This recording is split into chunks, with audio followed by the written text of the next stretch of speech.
I don't have a script for this video, but I don't think it really needs one because that was the greatest World Cup final in football history, and there is no close second.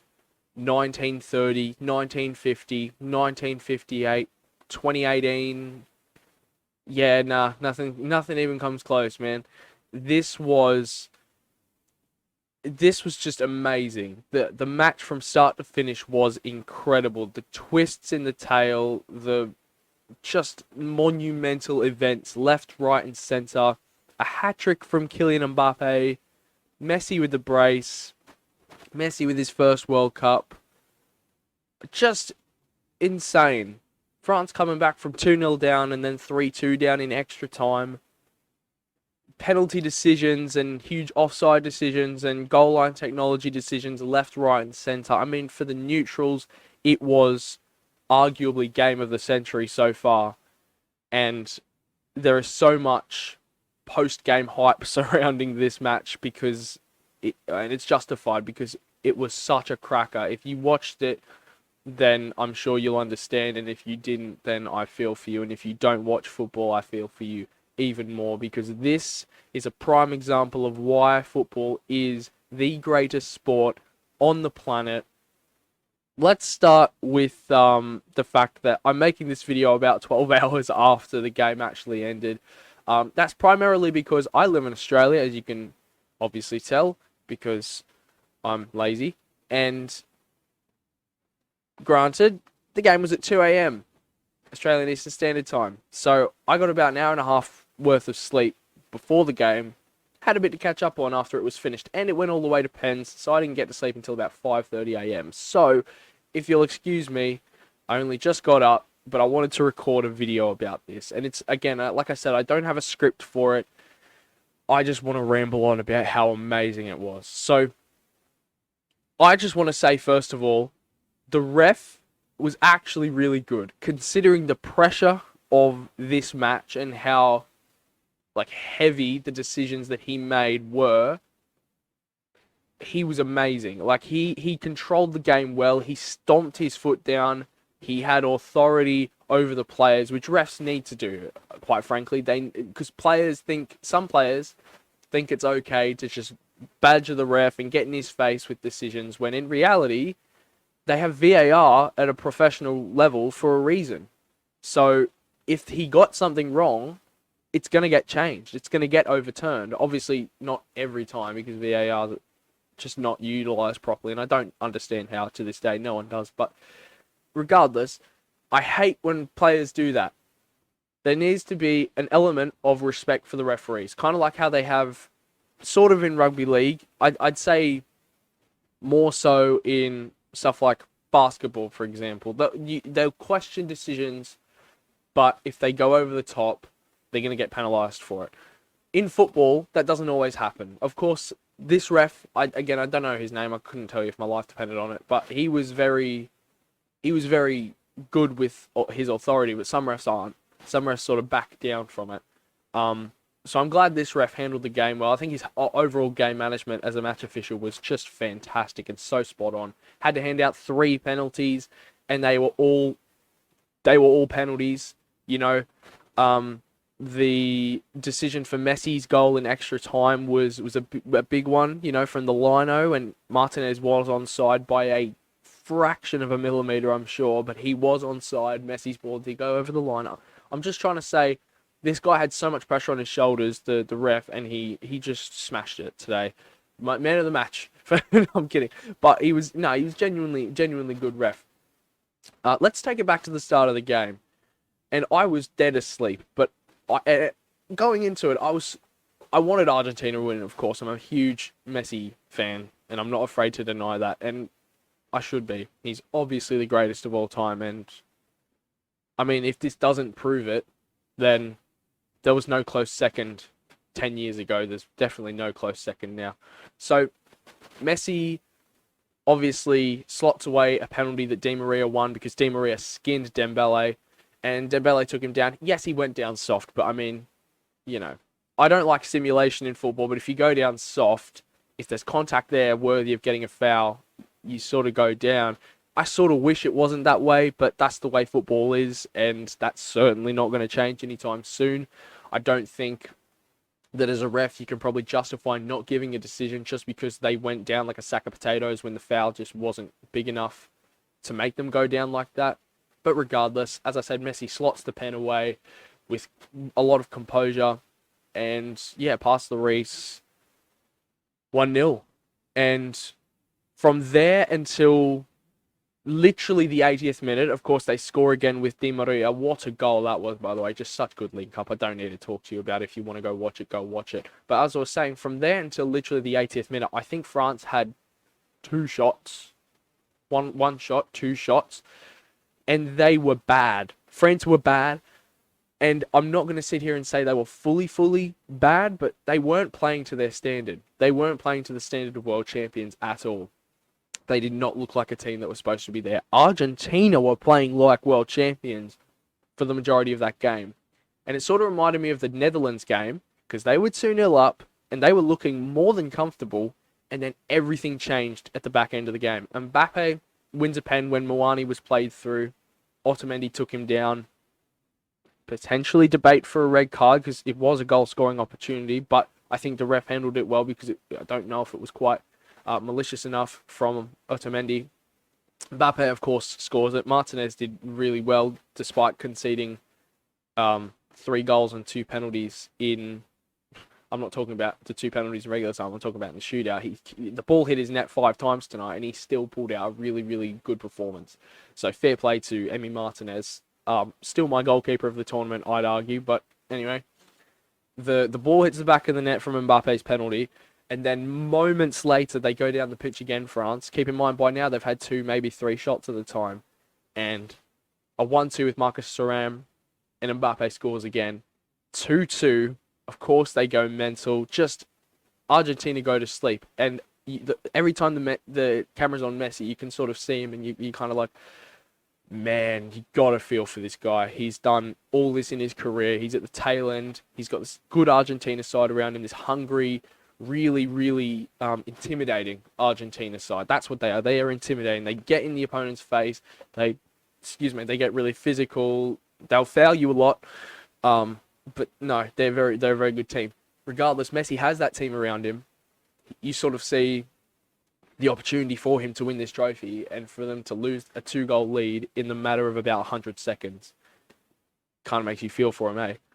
So Mbappe gets his brace, and then eventually, pretty well at the start of the second half of extra time, in the 108th minute, as you can see on this screen, Messi scores that goal where the ball was played over to Lautaro Martinez, who came on for Julian Alvarez, which I was actually surprised about. I thought they'd just chuck him on with Alvarez, but regardless, I think they may have made that sub. No, they only brought Acuna on in normal time. Anyway, I'm getting a bit sidetracked. Martinez had the shot, and Lloris got really good hands to it, but the finish from Messi, very scrappy, but regardless, he was there, and he knocked it in. Not surprised Messi scored the goal to make it 3-2, but the way he scored it, I think the football hipsters are going to be going crazy, and I myself am probably a football hipster, and I'm too big-headed to admit it. His shot was very scrappy, as I said, but it did cross the line fair and square. Not an early enough clearance from France. Argentina 3-2 up. All well and good until France get the 3rd penalty of the game and their 2nd through a handball, and Argentina just can't believe it. It's just a crazy turn of events. Mbappe nets with 2 minutes to go, and then we go to the penalty shootout. And by that stage, from pretty well the 80th, 81st minute, when Mbappe got that quick fire brace, to the end of extra time, Argentina didn't start playing badly. They they were rattled, you could see, and France were really picking it up. And as you can see by the match stats, Argentina still had double their shots on target. They had 8% more possession than them. They completed over 100 more passes. Their pass accuracy was at a 6% higher percentage than France. They had more fouls because they were, of course, getting in their face a lot more. They beat them for corners. So my point is they were still dominant throughout the course of the game, but France and Argentina were pretty well level from the 80th minute to the end of extra time. And I'm not saying all on paper, but you could tell for the first 80 minutes they were not on the same level. Argentina were smashing them. It is one of the most one-sided performances I've ever seen. It was like Argentina had 13 men on the pitch. They were everywhere. They had bodies everywhere. They were not ever like losing the ball and then not regaining possession, it felt like. And whenever France had the ball, they would mess up a pass and Argentina would always be there to collect the ball. But regardless, when France turned it around in the most dramatic fashion, I was watching it. I was with my dad actually upstairs. We were watching it and we were just jaws on the floor. Like, we just could not believe, right, that this was happening in a World Cup final. We get 2 6-goal thrillers in back-to-back World Cup final games. Obviously in 2018, France with their 4-2 win over Croatia, but this tops it. This shits on it, mate. This is the best World Cup final ever. This could genuinely get the crown for Game of the Century. Of course, I'm not going to be alive at the end of the century. It's kind of scary, but I won't be, so I don't know what the Game of the Century will be, but I'm pretty sure this will be up there when it's decided. But when we go to penalties, I was surprised to see not only Mbappe, but also Lionel Messi taking penalties, the first penalties of the shootout for either side. I thought that was really, really interesting.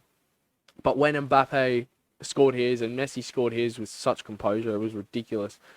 It was, unfortunately for France, Kingsley Coman and the youngster Tchouaméni, who has so much potential, by the way. He is a general in the midfield, and he's so well-rounded. God, he's good. Tchouaméni will be a great player.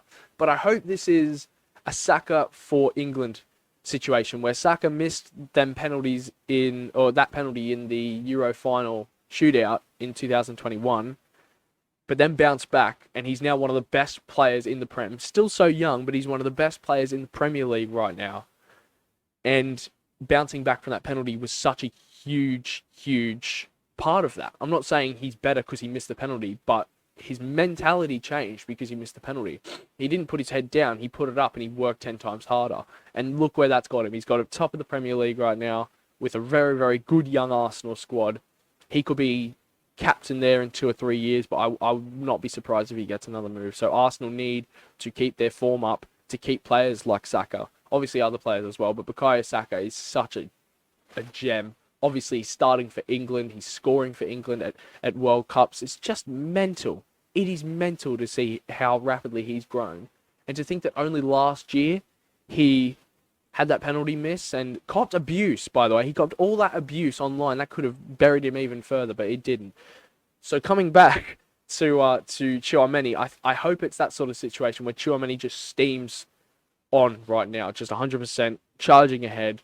Nothing stops him, because I love the guy. I think he's such a talented youngster. I'd love to see him thrive.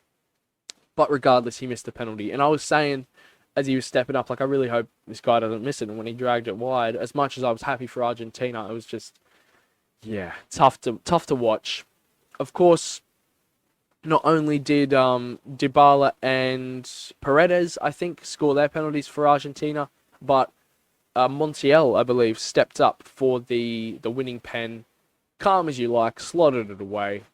I've kind of just given a recap on the game. I've also given my thoughts, and I don't need to really put in perspective my thoughts, because I think the tone of my voice and the emotions that I have had for the last 16 hours since I watched this game, barring when I was asleep, just sum up the game itself, because it was a thriller, a true thriller. I am glad Argentina won, not just for Messi, but they were the better team on the day. Throughout the first 80 minutes, not only were they dominant, but they were so composed. As I said, they were everywhere. They were cutting out passes left, right, and center, and France just weren't. They had each other's backs. Their chemistry was on point. They were doing everything France weren't. And that was just turning up and playing top tier football. And again, the composure. France were here 4 years ago. Argentina were out in the round of 16. Argentina have come such a long way, and to win the World Cup is incredible. It's their third crown. It's Messi's first, which I'm just buzzing about. So yeah, it's unbelievable. So fair play to Argentina, fully deserved. France really, really, again, fair play, but this time to France because their effort at the comeback was just super, man. Mbappe with a hat trick in a World Cup final. This guy, as much as I was sitting here saying Messi's the greatest of all time, right now I don't think Messi's the best player on the planet. He's shown in this World Cup that he is just still above everyone else of all time. And right now, he maybe is the best player in the world, but I think Mbappe is. I think Mbappe is the best player in the world. I think he has been for two or so years now. I don't think Messi is the best in the world right now, but let's keep in mind his age, and let's keep in mind he's just captained Argentina with a brace in the final and 7 goals over the entire tournament and 3 assists to win a World Cup at his age. It's beautiful stuff. So, amazing football match, amazing World Cup, regardless of the view of the World Cup in Qatar, which I don't like, by the way. I don't like not the view. My view is that I don't like the World Cup in Qatar and the whole scenario surrounding it outside of football. But the football, just incredible. Absolutely incredible to see Morocco and Croatia get where they were. Even Japan just topping that group. Like, oh, it's just insane. It is insane. Seeing Korea make it out. Seeing Australia make it out. God, how could I forget? Seeing Qatar finish bottom of their group. I mean, it's just beautiful. So there was a lot of amazing stuff to take. Even just little upset wins, like Argentina lost their first game to Saudi Arabia. You know, France lost to Tunisia. It was just amazing. The whole World Cup from start to finish was absolutely amazing. I think Argentina actually going on to just dominate a lot of games and just play solid football. I know almost bottled the final and the quarterfinal against France and the Netherlands, but still, they did play great football, and I think they were mostly propelled by the loss to Saudi Arabia at the start of the group stage. So maybe that was a blessing in disguise. Maybe it's a win-win. Maybe it helped Argentina to put them on this path to the final. Maybe it helped Saudi Arabia for getting them a monumental win that their nation will never forget. But fair play to Argentina, fair play to Messi. Great effort from France. Full credit to him, or full credit to Mbappe. But yeah, just a top final. Again, if you watched it, you'll understand everything that I've said in this video. If you didn't, I feel terrible for you. And if you do not watch the beautiful game, I feel for you, man. Just it produces moments like this on a pretty regular basis, and it still baffles us like it's a once in a blue moon thing, you know. It's just incredible. So, what a World Cup final. What a World Cup.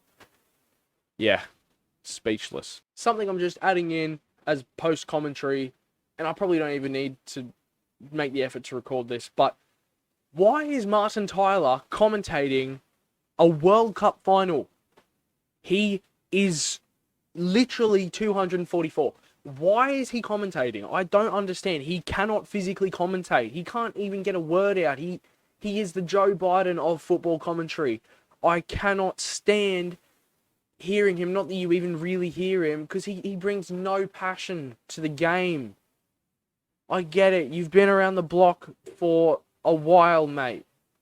You saw Pele play on your 150th birthday.